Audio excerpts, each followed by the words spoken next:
Alors, ma scolarité, ça a été une grande histoire.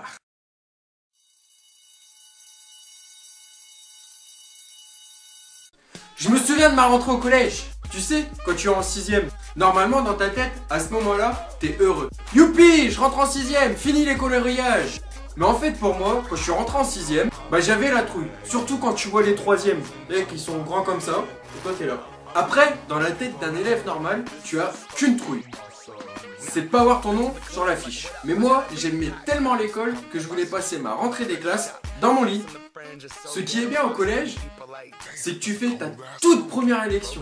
Youpi, t'es pas encore majeur, mais tu peux voter. C'est cool ça. Tu fais les élections des délégués de la classe. Je me souviens d'un truc que j'ai dû avoir 2 jours.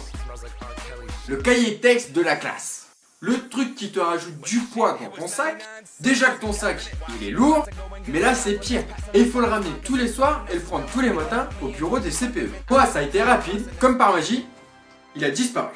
On se souvient tous de notre 6ème, les 3ème qui sont très grands, qui te traumatisent, les changements de salle, un prof par matière, le bordel. Enfin, je me souviens pas trop de ma 6ème car c'est passé très vite. Après la 6ème, moi j'ai fait 2 5ème. Non pas parce que j'étais mauvais à l'école. Ah mais ça c'est pas vrai. Tout simplement parce que j'ai aimé le programme et que j'ai voulu le revoir 2 fois pour être fort là-dessus. Non ? Plus je savais ce qu'on allait faire, j'ai fait en sorte de garder mes cours. Ah, c'est pas vrai. Comme ça en cours, je suivais pas et je pouvais faire le crétin. Sauf que tous les mercredis, je l'ai passé en colle. Ce que je me souviens de la 4ème, j'ai fait mon premier choix crucial dans la vie d'un ado. Le choix entre l'allemand et l'espagnol. En langue vivante numéro 2. Sauf que moi je suis tombé dans un collège où l'espagnol n'existait pas. Enfin si, en 2005, mais moi c'était en 2004, donc c'était l'allemand. Quand ma prof d'allemand me parlait, j'avais l'impression d'entendre quelqu'un vomir et qui parle en même temps. Enfin la 3ème. Me voilà dans le haut du classement. Fini le fait de se faire martyriser. C'est à mon tour d'en faire subir aux autres. Mais tu as un choix crucial à faire dans ta vie. Ton orientation. Depuis quand des jeunes de 14-15 ans savent ce qu'ils vont faire plus tard? Alors ils ont mis en place des stages de découverte des métiers. Mais si tu es comme moi et que tu as aimé l'école... Je te déconne. Je crois qu'elle a pas vraiment aimé l'école en fait. Moi je préférais aller en stage de découverte des métiers. Pas pour découvrir les métiers. Enfin si, un peu. Mais plutôt pour éviter les cours. Et à la fin de la 3ème, tu as un stress énorme occasionné par les profs, ta mère, ton père, tes frères, tes sœurs. Le brevet des collèges. Quelle est l'importance de ce truc? Ah bah...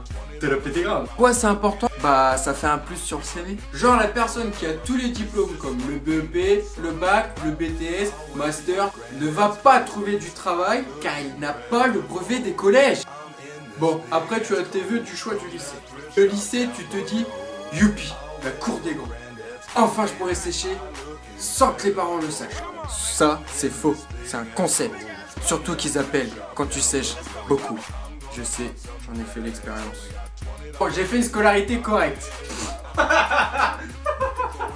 Mais dans tout ça, ce qui me fait rire, c'est de retomber sur des anciens bulletins scolaires. Avec les appréciations. Je vais vous en dire 2 qui ont résumé mes années au collège. Élève dynamique pour faire rire la classe. Se retourne rarement pour regarder le tableau. Et un qui résume mes années au lycée. Élève fort dans son domaine. L'absentéisme. Si toi aussi tu as eu une scolarité un peu comme la mienne ou que tu as été bon élève, abonne-toi à ma chaîne YouTube, mets un pouce vert et le plus important, partage ma vidéo.